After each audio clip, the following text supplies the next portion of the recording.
Hello friends, నేను cabbage masala curry చేయబోతున్నాను. తయారీ విధానం చూద్దాం. ఆయిల్ వేసుకుందాం.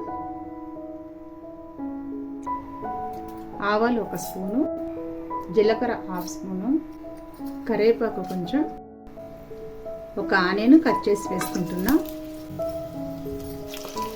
పచ్చిమిర్చి 3 అండి, చిన్నగా కట్ చేసుకుంటాను. ఒకసారి కలుపుకుందాం.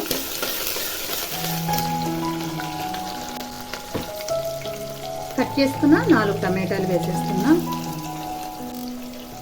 ఇంగువ అండి తగినంత వేసుకున్నా. 1/2 స్పూన్ పసుపు వేస్తున్నాను. కలుపుకున్నామండి. ఆయిల్లో బాగా మగ్గనివ్వాలి. 1 కప్పుడు శనగపప్పు కూడా వేసుకుంటున్నాను. కలుపుకుందామండి.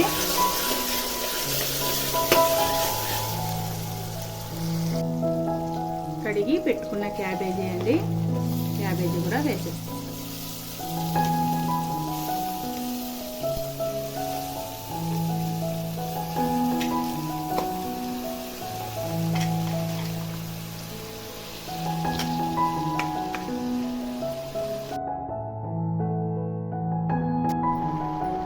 నేను నా క్యాబేజీకి తగ్గట్టు ఉప్పు వేసుకుంటున్నానండి.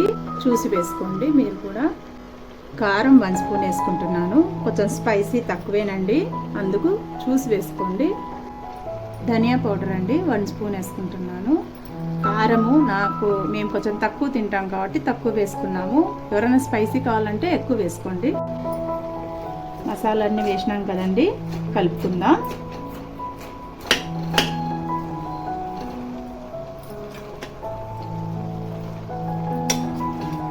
క్యాబేజీలో నీరు ఉంటుంది, చూసి వేసుకోవాలి.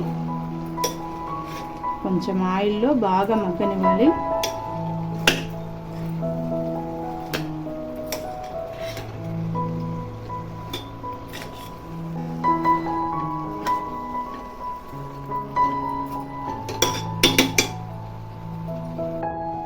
నేను 1/2 గ్లాస్ వాటర్ వేస్తున్నానండి. కలుపుకుందాం. వాటర్ ఎక్కువ పట్టదు, ఎందుకంటే క్యాబేజీలో ఆల్రెడీ కొంచెం వాటర్ ఉంటుందండి. ఉప్పు కారం వేస్తేనే అది వాటర్ బయటకు వచ్చేస్తుంది. చూడండి ఎంత వాటర్ వచ్చిందో. ఇప్పుడు మనము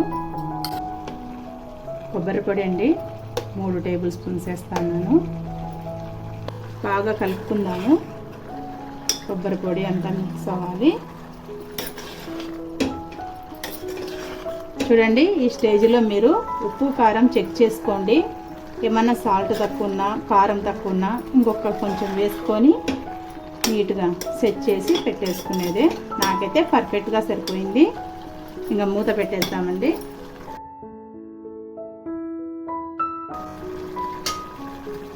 మూత పెట్టేస్తామండి. 3 విజిల్స్ వస్తే రెడీ అయిపోతుంది కర్రీ.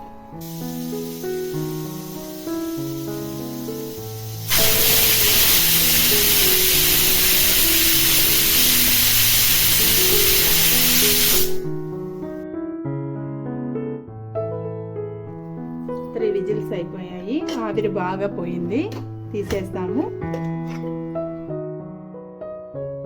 చూడండి ఎంత బాగా అయిందో. ఎసురు కూడా పర్ఫెక్ట్గా సరిపోయింది. మరీ నీళ్ళగా ఉంటే టేస్ట్ బాగుండదు. మనం దీన్ని ఒక బౌల్లో మార్చి చూపిస్తాం. క్యాబేజీ కర్రీ రెడీ అయిపోయిందండి. నేను చేసిన ప్రాసెస్ మీరు కూడా ఇలా ట్రై చేసి చూడండి. క్యాబేజీ కర్రీ చాలా బాగుంటుంది. మీకు ఈ వీడియో నచ్చితే లైక్ చేయండి, షేర్ చేయండి. మీకు ఎలా కుదిరిందో కామెంట్ సెక్షన్లో మెన్షన్ చేయండి. Thank you.